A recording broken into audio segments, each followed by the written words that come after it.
Pa možda takneš ovako dolje, kad takneš sve izgrebano. Znaš kako kažu, dođeš nizak i parkiraš ga nizak.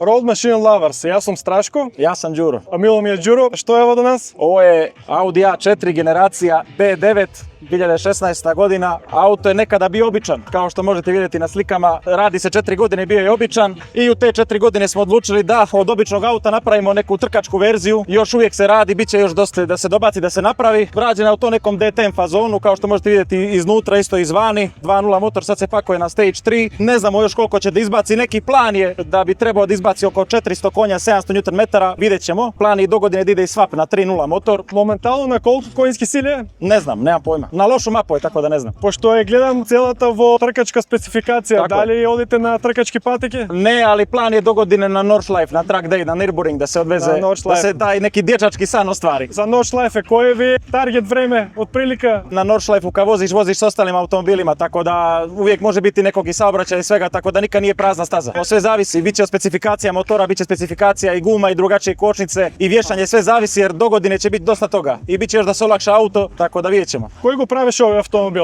Automobil smo radili znači od nule sa prijateljima. Dijelovi su nabavljani iz svih strana svijeta. Najmanje se radi auto u Crnoj Gori. Sklapali smo dijelove u Crnoj Gori, sve što je stiglo, ali se nabavljali dijelovi izvan. 90% je custom dijelova rađeno. Da li je vršite vi ta usluga, primjer nekoj drug da dođe sa ovakvo obična Audi? Ne, ovo je samo za moj hobi. Ovo je da ostvarim neki svoj dečački san, da imam trkački auto koji mogu da vozim svaki dan. Gledam дека автомобилот има тркачки волан. Тој волан го користите и во град или...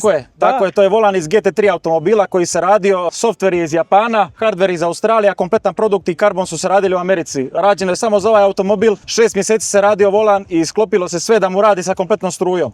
Svako dugme radi, sve radi i skraćena je letva, softverski, tako da kao pravi trkački auto. Дали го имате преработено и quattro погонот или Ne, trenutno je prednja vuča, ali će dogodine da se stavi quattro pogon. znači не ни quattro преден.